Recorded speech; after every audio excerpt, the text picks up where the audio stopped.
Esse vídeo é uma responsabilidade sua. Uma responsabilidade sua de mostrar para sua mãe, para o seu pai, para o seu tio, para sua avó, para o seu vizinho, para sua vizinha, para todo mundo que começar a te dizer: ah, eu sinto uma dorzinha no peito quando eu ando 2, 3 quadras, mas depois passa. Acho que não deve ser nada. Abre teu olho, porque não é nada. É uma coisa perigosa e que sim pode te levar a um infarto.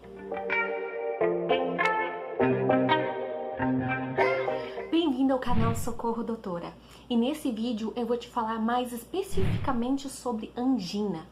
O que é, o que a pessoa sente, quais são os sintomas que a gente apresenta e o porquê que ela é tão séria e tão séria a ponto de causar um risco de vida, um risco de morte.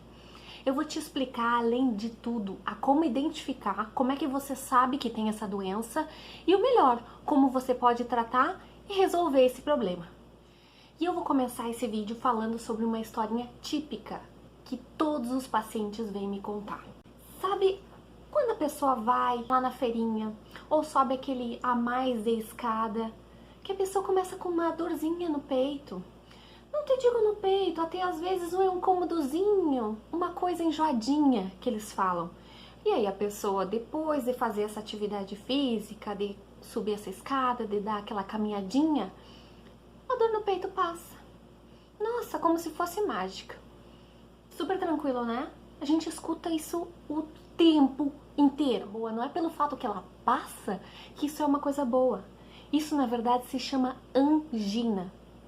Angina é o nome científico pra gente dar a essa dor, que é uma dor que vem, que vai, dependendo do esforço que você faz. As pessoas acabam definindo, dizendo que essa angina, essa dorzinha no peito que vai, que vem, é uma dor, às vezes aqui na região do coração, ou até aqui na região da boca do estômago. Muitas pessoas falam que é um desconforto, que é uma pressão, que é um peso, que é tipo um enjoo, uma sensação ruim. Mas na verdade, isso quer dizer uma coisa bem grave. E às vezes a pessoa não sente só nessa região do coração. A pessoa às vezes sente aqui, na região do ombro esquerdo, do pescoço, do rosto e também no braço esquerdo. Gente, toma cuidado com esses sintomas, porque se vocês viram ou não o meu vídeo sobre infarto, isso está relacionado diretamente com infarto. Ou seja, angina é um indício, um aviso de um infarto. E essa dorzinha não é só aquela coisa de, é uma dor que vem e que passa. Esse passar dela geralmente é rápido, é quando a pessoa está em repouso, dá aquela descansadinha e a dor passa. Geralmente isso demora entre uns 5 a 15 minutos e a pessoa muitas vezes não precisa tomar nenhum medicamento nem nada para que ela passe. E o que isso quer dizer? Quer dizer que o seu corpo está te dando um sinal de alerta, ele está te avisando que alguma coisa está ruim e está relacionada essa coisa ruim ao seu coração. Na verdade, ele está te avisando que os vasos sanguíneos que irrigam o seu coração, os vasos sanguíneos que estão em volta do seu coração, que algum deles está entupido. Ou seja, dentro desse vaso sanguíneo se formou muita gordura, ou talvez ele tenha ficado meio tortuoso, que a gente chama, meio tortinho, sabe? E isso faz com que o sangue que deve passar dentro desse vaso, ele não passe da forma em quantidade necessária para o seu corpo quando você faz um esforço. Vou te explicar melhor. Por exemplo, você precisa subir uma escada. Como aquele vaso sanguíneo que tem que mandar nutrientes, oxigênio e todo o suprimento sanguíneo para o seu coração, ele não está da forma legal, ele tá lá cheio de gordura, tá lá entupido, tá bem fechado o diâmetro, quase não tá passando sangue por ali. O que acontece? Naquele esforcinho extra que você faz, falta sangue da parte determinada do seu coração. Assim que o seu coração começa a avisar isso de alguma forma. E ele avisa para você que não está chegando sangue suficiente porque está entupido alguma veia, gerando essa dorzinha, esse desconforto. Isso é a falta de oxigênio em um pedacinho do seu coração. E essa gordurinha que eu tô falando, que pode estar dentro das suas artérias, isso é conforme os anos, porque geralmente isso acontece com pessoas de certa idade, que os vasos sanguíneos já estão muitas vezes com várias placas de ateroma dentro, ou seja, placas de gordura dentro, fazendo com que o diâmetro desse vaso fique menor, passando menos sangue. Tem a responsabilidade de avisar essa pessoa, avisar esse parente seu que ele tem que fazer alguma coisa antes que isso se transforme em algo pior. Muitas vezes essa dorzinha não está só relacionada a um esforço, como subir as escadas, como caminhar demais, uma atividade física, por exemplo. Isso muitas vezes está relacionado à pessoa que tem um estresse muito grande ou uma emoção muito grande. Outra situação diferente é quando a temperatura está baixa, quando a gente está num ambiente que está mais frio, a pessoa também pode ter dor no peito. Além de tudo isso, a gente pode lembrar do estômago cheio. Quando uma pessoa come muito e faz muito esforço no seu coração para mandar sangue para aquele estômago, para que ele faça a digestão da forma correta, esse é outro motivo que faz com que a pessoa tenha essa dorzinha no peito. E as formas da gente descobrir se a gente tem essa doença são alguns examezinhos que o médico dá pra gente fazer. E quais são esses exames? A gente tem, por exemplo, o teste ergométrico com um eletrocardiograma. Como é que funciona esse teste? O médico vai pedir pra gente fazer esse teste, que é um teste na esteira.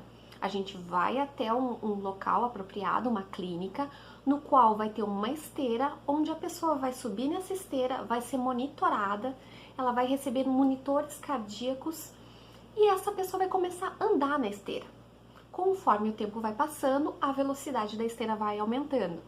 E o médico que vai estar lá na mesinha com o computador ligado na sua frente, ele vai estar monitorando os seus batimentos cardíacos. E o que ele vai querer ver com esse teste? É que se em algum momento você vai caminhando e tiver uma isquemia, ou seja, um sinal do seu coração que está faltando sangue, ele vai ver naquela telinha através do eletrocardiograma. Outro examezinho é o ecocardio por estresse. Como é que funciona? É praticamente igual ao teste ergométrico. A pessoa vai subir numa esteira, vai começar a caminhar e conforme o tempo vai aumentando, a velocidade dessa esteira também vai aumentando. Só que a diferença é que aí não se utiliza o eletrocardiograma, a gente não vê os batimentos do coração, a gente vê imagens do coração através de um ecocardio. E aí o médico vai novamente observar esse coração e ver se apresenta algum tipo de sinal de isquemia.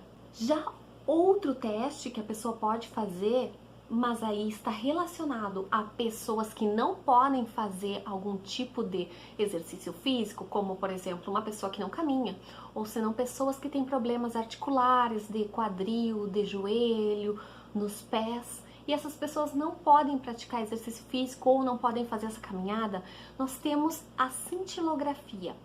A cintilografia é um exame no qual a pessoa deita numa cama e essa cama ela se movimenta como se fosse para dentro de um tubo. É colocado na veia da pessoa um medicamento, que esse medicamento vai fazer com que o seu corpo finja estar em um exercício. Como é que funciona? A pessoa, o responsável técnico, aquela pessoa que está ali no seu teste, ela vai colocar a medicação e o seu coração vai começar a acelerar e a sua pressão a subir, imitando como se você estivesse praticando algum esporte. E assim a gente vai analisar, através desse aparelho que eu falei que é um tubo, a parte de metabolismo do seu coração e ver se existe algum pedacinho dele que não está recebendo o oxigênio da forma correta. E esses testes que eu acabei de falar são testes que não são definitivos, ou seja, não é um teste que te mostra exatamente qual é aquele vasinho sanguíneo que está afetado, qual é a partezinha certinha do seu coração que está sendo obstruída ou que tem aquela alteração. Os testes definitivos, que são aqueles que te mostram exatamente qual é a veinha, o que exatamente está afetado, é uma angiografia ou uma angiotomografia. que é que acontece nesses casos? A pessoa vai precisar ir numa clínica especializada e vai ser injetado pela veia um tipo de contraste. E esse contraste vai passar por todos os vasos sanguíneos do corpo, inclusive os vasos do coração.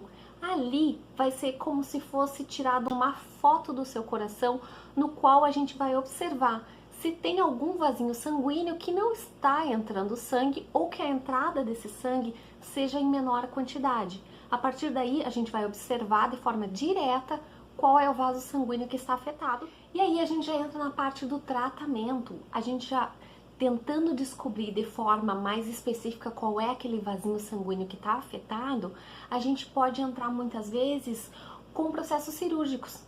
Esses processos cirúrgicos podem ser, por exemplo, a tal das pontes, onde a gente realiza uma ponte, literalmente uma ponte de uma veinha para outra. Como se, por exemplo, a gente tivesse uma veinha, algo reto, assim, e aqui nessa região estivesse obstruído. O que a gente faz? A gente pega outra veia, um pedacinho da veia, que geralmente a gente fala que é a safena, que é uma veinha da perna, e a gente pega esse pedacinho de veia e conecta de um lado até o outro, pulando essa parte que está obstruída. Isso é a ponte que a gente fala. Outra coisa que a gente pode fazer é angioplastia.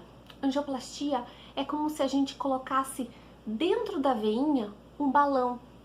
E esse balãozinho fica exatamente na região onde está mais fechada da veia, onde está aquela placa de gordura, aquela coisa.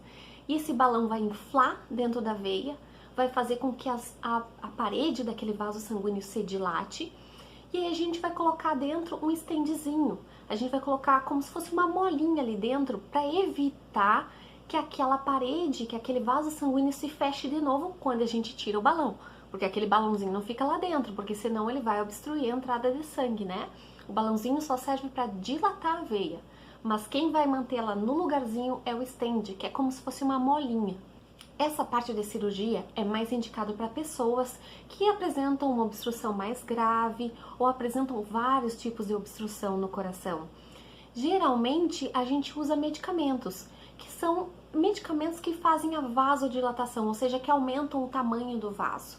Isso serve para que cada vez que a pessoa começar a sentir essa dor, ela tome a medicação. Isso faz com que o vaso aumente o seu tamanho, melhore o fluxo de sangue naquele coração, ou até mesmo a gente pode tomar antes de fazer aquele esforço. Por exemplo, se você sabe que vai ter que fazer uma caminhada, toma a medicação antes de começar a caminhada, para que você não sinta essa falta de oxigênio no seu coração, não sinta essa dorzinha.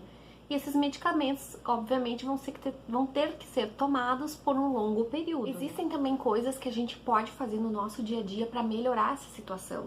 E aí eu já falo de praticar exercícios físicos, porque o exercício físico, além de melhorar a nossa qualidade de saúde, ele vai fazer com que diminua o colesterol ruim, aumente o colesterol bom. E isso, se você não viu no meu vídeo de colesterol bom e colesterol ruim, eu tô falando sobre isso. Outra coisa importante do exercício físico é que ele faz colaterais. Como é que funciona? É como se o seu coração, ele tem as veias principais, né, que passam sangue para o resto dele. Quando a gente pratica exercício físico, a gente força o nosso organismo a abrir veinhas que são menorzinhas. Ou seja, às vezes a veia principal não tá tão bem fluida, não tá passando sangue da forma correta. E o que o exercício faz? Com o tempo ele vai dilatando outras veias próximas a essa que é a principal, fazendo com que muitas vezes esse sangue consiga passar na quantidade adequada, mesmo que não tenha a veia principal para passar, entendeu?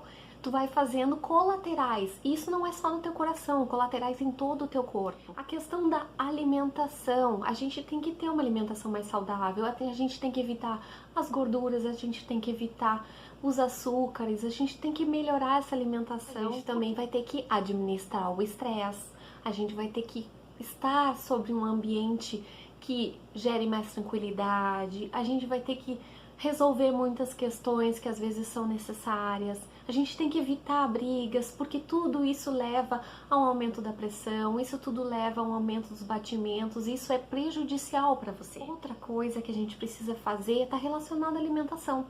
A pessoa muitas vezes come e já vai fazer alguma outra coisa, e não dá tempo do seu corpo digerir, não dá tempo do seu corpo trabalhar para que ele faça uma boa digestão, que ele trabalhe de forma ali quietinha e não exija muito do seu coração. Porque sim, a digestão, como a gente já falou, ela exige mais sangue para aquela região do estômago, fazendo com que você sinta até às vezes aquela dorzinha chata. Outra coisa também está relacionada a evitar temperaturas ou muito altas ou muito baixas, que a gente já conversou também que é relacionado a temperatura muito baixa, muito frio, também pode gerar essa contração das veias e fazer com que chegue menos sangue no seu coração. Quando você sabe que vai ter uma crise, você não espera, sabe? Você não fica esperando para ver se aquilo vai passar ou se não vai passar. Vai lá e toma seu remédio, tá? Porque isso vai evitar que possa vir a ocorrer outros problemas e, além do mais, faz com que você tenha menos transtorno, menos dor, menos incômodo.